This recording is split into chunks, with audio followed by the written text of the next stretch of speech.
ঘুম ভাঙতেই মীরা দেবী দেখলেন অঝোরে বৃষ্টি পড়ছে। আকাশে কালো মেঘের সারি। প্রচণ্ড বৃষ্টিতে চারপাশ কেমন জানি ধোঁয়া ধোঁয়া লাগছে। বৃষ্টির দিনগুলোতে বড় ভালো লাগে মীরা দেবীর। মনে হয় পৃথিবী ধুয়ে মুছে নিজেকে পরিষ্কার করছে। বৃষ্টি দেখতে দেখতে উদাস হয়ে ভাবছিলেন মীরা দেবী ফেলে আসা দিনগুলোর কথা।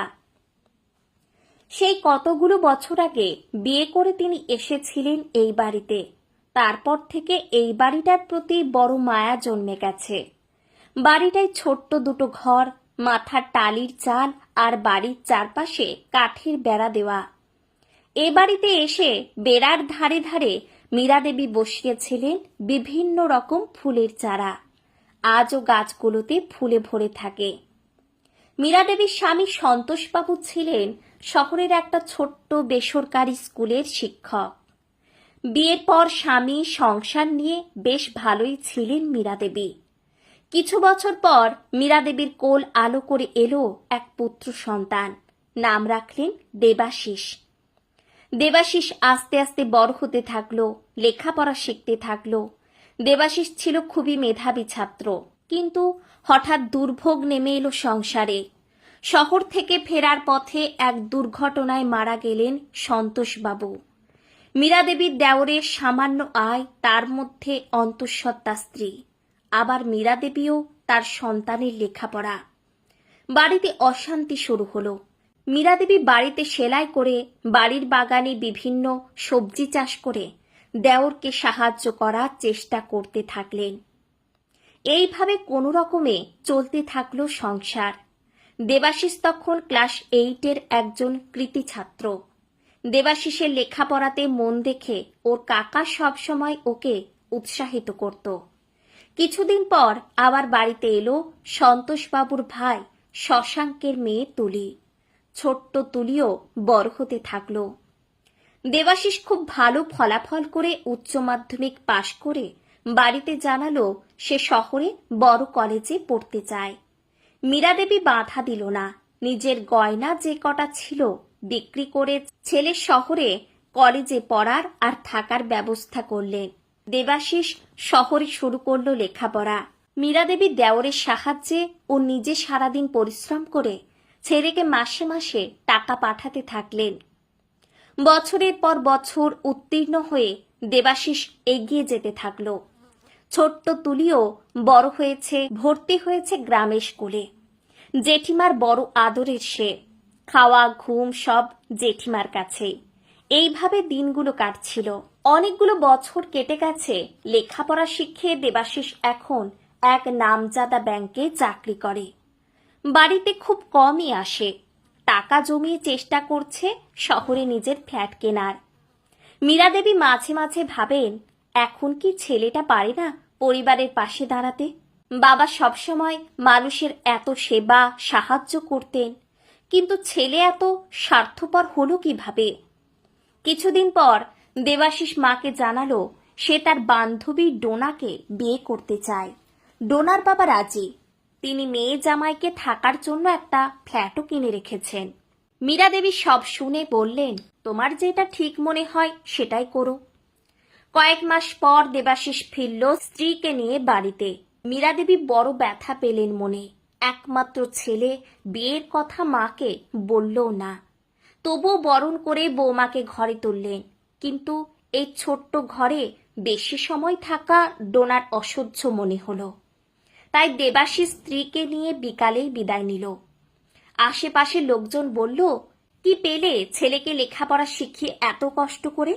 ছেলে তোমায় দেখলো কি? নীরবে চোখের জল ফেললেন মীরা দেবী। তুলির সামনে উচ্চ মাধ্যমিক পরীক্ষা। তুলির বাবা মা জেঠিমার কাছে তুলিকে রেখে অনেকদিন পর ঘুরতে গেছিল পাহাড়ে। বড় শখ ছিল তুলির মায়ের, কিন্তু সংসারে আবারও দুঃখের ছায়া। পাহাড়ে ধস নামল। গুরুতর আহত হয়ে মারা গেল তুলির বাবা মা দুজনেই। মীরা দেবী ছেলেকে ফোন করে সব জানালেন। ছেলে বলল জরুরি কাজে সে ব্যস্ত, তাই অবশ্যই যাবে শ্রাদ্ধের সময়। বড় অসহায় মনে হলো নিজেকে। মনে হলো একমাত্র ছেলে থেকেও যেন কেউ নেই তার। বড় অসহায় সে। তুলি বাবা মায়ের মুখাগ্নি করল। একেবারে ভেঙে পড়েছিল মেয়েটা। মীরা দেবী বুকে জড়িয়ে নিলেন তুলিকে। কাঁদিস না মা, আমি আছি তো। দেবাশিস এলে মীরা দেবী বললেন, এবার বাবা সংসারের সব দায়িত্ব তোকে নিতে হবে। দেবাশিস বলল, তুমি আমার সাথে থাকবে? এবারে বেঁচে তুলিকে একটা হোস্টেলে থাকার ব্যবস্থা করব। মীরা দেবী বললেন, বাপ মা হারা মেয়েটাকে ছেড়ে আমি একা সুখে থাকব? সেটা সম্ভব নয় বাবা। তোমার কাকা তোমার লেখাপড়ার জন্য অনেক কষ্ট করেছেন, সেটা মনে রাখা উচিত। তোমার বোনের দায়িত্ব নেওয়া তোমার কর্তব্য। দেবাশিস রাগতভাবে বলল, আমি নিজে আজ প্রতিষ্ঠিত নিজের চেষ্টায়। ডোনার সাথে তোমাকে মানিয়ে চলতে হবে। বাড়তি বোঝা আবার ওই মেয়ের দায়িত্ব নেওয়া আমার পক্ষে সম্ভব নয়। হতবাক হয়ে গেলেন মীরা দেবী। আজ তিনি ছেলের কাছে বোঝা মাত্র। চোখ থেকে জল গড়িয়ে পড়ল। কঠোর স্বরে বললেন, এই বাড়ি বিক্রি নিয়ে তোমাকে ভাবতে হবে না। তুমি তোমার সংসার নিয়ে থাকো। আমি তুলিকে নিয়ে এই বাড়িতেই থাকবো। জেঠিমা, তুলির ডাকে হুঁশ ফিরল মীরা দেবীর। কি ভাবছিলে এত দাদার কথা? হ্যাঁ রে মা, ছেলেটাকে শিক্ষিত করতে পারলেও মানুষ করতে পারিনি। পরিশ্রম করে মীরা দেবী তুলিকেও আজ শহরের কলেজে পড়িয়েছেন। তুলি যেমন মেধাবী তেমনই পরিশ্রমী। রোজ ট্রেনে চেপে শহরের কলেজে পড়তে যায়, আবার টিউশন পড়িয়ে বাড়ি ফেরে। জেঠিমাকে একা থাকতে দেয় না একদম। দেবাশিস আর গ্রামের বাড়িতে ফেরেনি। মা বোনের খোঁজ নেওয়ার প্রয়োজন মনে করেনি। নিজের কেরিয়ার নিয়ে ভীষণ ব্যস্ত সে। অনেকগুলো বছর কেটে গেছে। বাবা হয়েছে দেবাশিস। ব্যাংকে নতুন ম্যানেজার এসেছেন আগের দিন। সবাই ওয়েলকাম করেছে। দেবাশিস অনুপস্থিত ছিল, তাই আজ এসেছে নতুন ম্যাডাম তুলিকা দত্তকে ওয়েলকাম জানাতে। ম্যানেজারের ঘরের দরজাটা খুলতেই হতবাক দেবাশিস। তার সেই ছোট্ট বোন তুলি বসে আছে চেয়ারে, যার দায়িত্ব নিতে সে অস্বীকার করেছিল একদিন। তুই মানে আপনি তুলি তো? ঠিক চিনলাম না তো আপনাকে। কে আপনি? তুলি উত্তর দিল। পাশ থেকে রায়বাবু বললেন, দেবাশিস বাবু, নতুন ম্যানেজার ম্যাডামের সাথে কিভাবে কথা বলছেন আপনি?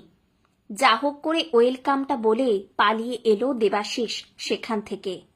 বিবেকের দংশন যেন কুড়ে কুড়ে খাচ্ছে ওকে।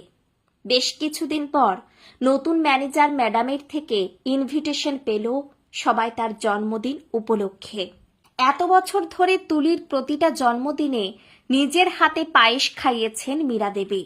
তিনি বলেছেন সবাইকে নিমন্ত্রণ করতে। নতুন ম্যানেজার, তাই সবাই গেল সেখানে। দেবাশিসও উপস্থিত স্ত্রীকে নিয়ে।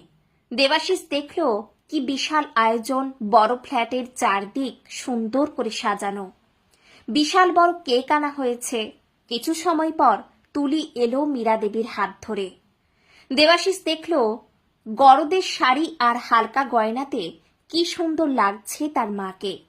সবাই আনন্দ করছে। কেক কাটা হলো।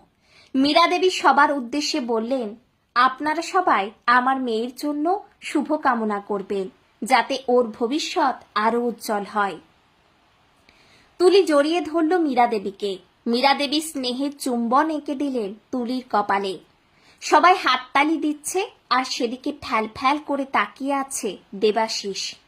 মীরা দেবী মেনে নিয়েছেন তার একটাই সন্তান, যাকে তিনি শিক্ষিত করে প্রকৃত মানুষ করতে পেরেছেন।